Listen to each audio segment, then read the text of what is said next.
Halo Sobat LBH Pers. Kali ini saya akan mengajak kawan-kawan untuk mendiskusikan pembahasan seputar sengketa pers. Bagaimana persisnya sengketa pers diselesaikan, kemana semestinya aduan disampaikan, dan siapa pihak yang berwenang untuk memutuskan perkara yang muncul dalam sengketa pers, semuanya akan dibahas dalam video berikut ini.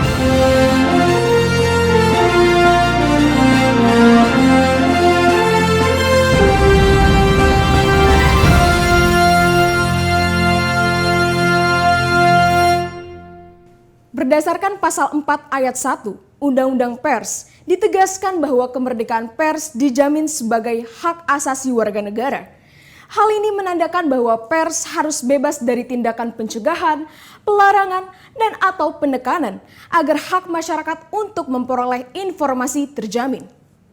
Selain itu, prinsip kemerdekaan pers diartikan sebagai kemerdekaan yang disertai kesadaran akan pentingnya penegakan supremasi hukum yang dilaksanakan oleh pengadilan dan tanggung jawab profesi yang dijabarkan dalam kode etik jurnalistik serta sesuai dengan hati nurani insan pers.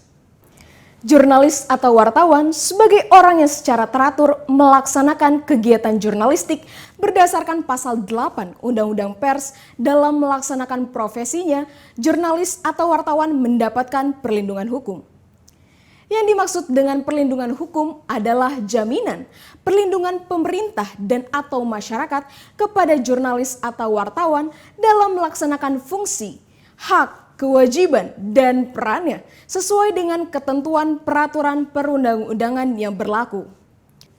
Oleh sebab itu, jurnalis atau wartawan tidak boleh dipidana atas dasar karya jurnalistik yang dibuatnya. Hal ini juga diperkuat dengan pasal 50 KUHP yang menyatakan bahwa barang siapa melakukan perbuatan untuk melaksanakan ketentuan undang-undang tidak dapat dipidana. Dalam hal ini, jurnalis atau wartawan menjalankan perbuatan dalam rangka melaksanakan ketentuan undang-undang pers. Kemudian, wartawan atau jurnalis tidak lagi bertanggung jawab terhadap produk jurnalistik karena tanggung jawab itu ada pada perusahaan pers, di mana wartawan atau jurnalis tersebut bekerja. Jika terjadi sengketa atas karya jurnalistik yang dihasilkan oleh jurnalis atau wartawan, maka mekanisme yang digunakan terlebih dahulu adalah Undang-Undang Pers.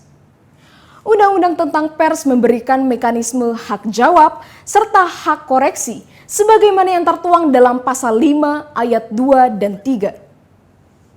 Hak jawab adalah hak seseorang atau sekelompok orang untuk memberikan tanggapan atau sanggahan terhadap pemberitaan berupa fakta yang merugikan nama baiknya. Sedangkan hak koreksi adalah hak setiap orang untuk mengoreksi atau membetulkan kekeliruan informasi yang diberitakan oleh pers, baik tentang dirinya maupun tentang orang lain. Selain itu, juga tersedia mekanisme pelaporan ke Dewan Pers yang bertugas menangani masalah-masalah terkait pers. Salah satu fungsi Dewan Pers berdasarkan pasal 15 ayat 2 Undang-Undang Pers adalah memberikan pertimbangan dan mengupayakan penyelesaian pengaduan masyarakat atas kasus-kasus yang berhubungan dengan pemberitaan pers. Pelibatan Dewan Pers saat terjadi upaya pemidanaan yang ditujukan kepada media dan jurnalis cukup penting, mengingat Dewan Perslah yang dapat menilai atau menentukan apakah karya jurnalistik melanggar kode etik jurnalistik atau tidak. Lebih lanjut, Dewan Pers juga sudah membuat nota kesepahaman dengan Kepolisian Negara Republik Indonesia yang salah satu isinya memuat pemahaman bersama mengenai perlindungan kebebasan pers serta penegakan hukum terkait penyalahgunaan profesi wartawan. Dalam nota kesepahaman tersebut, disepakati bahwa jika kepolisian menerima dugaan sengketa pers akan secara otomatis mengarahkan pengadu untuk melakukan langkah-langkah secara bertahap dan berjenjang, mulai dari menggunakan hak jawab, hak koreksi, pengaduan ke Dewan Pers maupun gugatan perdata. Lalu, Jika kepolisian menerima laporan masyarakat terkait adanya dugaan tindak pidana di bidang pers, maka terlebih dahulu dilakukan penyelidikan dan hasilnya dikoordinasikan dengan Dewan Pers untuk menyimpulkan perbuatan tersebut adalah tindak pidana atau pelanggaran kode etik jurnalistik.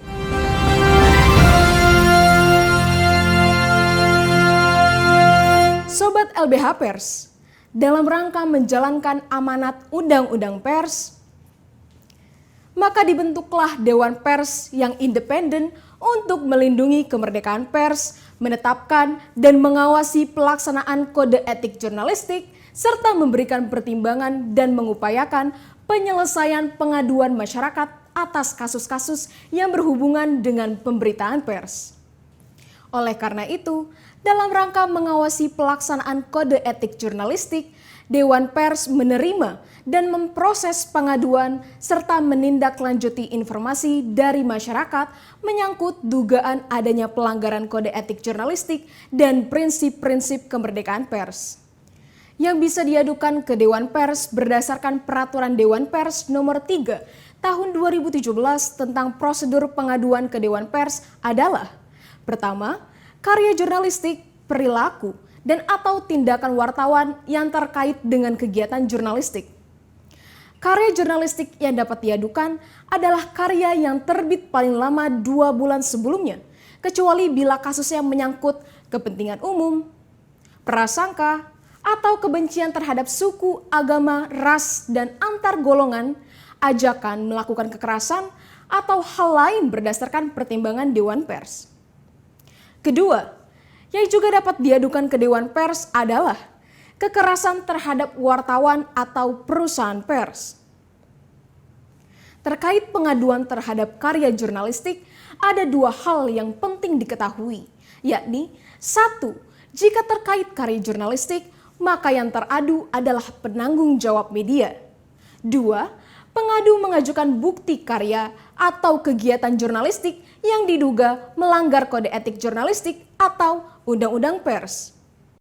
Setiap pengaduan wajib memenuhi syarat administrasi, yakni pengaduan diajukan secara tertulis dengan mencantumkan identitas diri pengadu.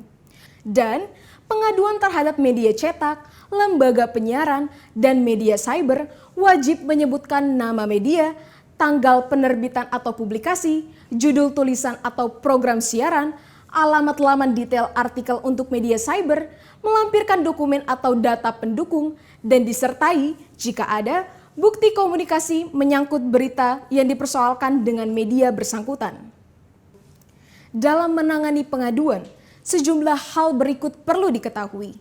Pertama, penanganan pengaduan dilakukan di Sekretariat Dewan Pers atau tempat lain yang ditetapkan Dewan Pers. Kedua, proses penanganan pengaduan mulai dilakukan paling lambat 14 hari kerja setelah pengaduan diterima. Ketiga, pengaduan gugur apabila pengadu tidak menanggapi 2 kali surat panggilan Dewan Pers dan pengadu mencabut pengaduannya.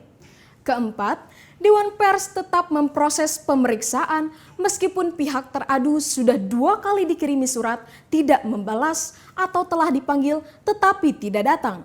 Kelima, Dewan Pers dalam menangani pengaduan dapat meminta pendapat pakar. Terakhir, berikut adalah langkah yang dilakukan Dewan Pers dalam mengambil keputusan. Pertama, Dewan Pers melakukan pemeriksaan atas bukti dan keterangan dari pengadu dan teradu untuk mengeluarkan keputusan. Kedua, Dewan Pers dapat menyelesaikan pengaduan melalui mekanisme surat menyurat, mediasi, dan atau adjudikasi. Ketiga, hasil mediasi para pihak dituangkan dalam hasil penyelesaian pengaduan dan ditandatangani oleh para pihak. Keempat, jika mediasi tidak tercapai kata sepakat, Dewan Pers akan mengeluarkan pernyataan penilaian dan rekomendasi. Kelima, pernyataan penilaian dan rekomendasi ditetapkan melalui rapat pleno dan disampaikan kepada pengadu dan teradu serta diumumkan secara terbuka. Sobat LBH Pers, demikianlah pembahasan kita kali ini terkait sengketa pers. LBH Pers masih akan melanjutkan pembahasan tema-tema lainnya dalam pertemuan-pertemuan berikutnya. Saya, Herlinda, sampai jumpa.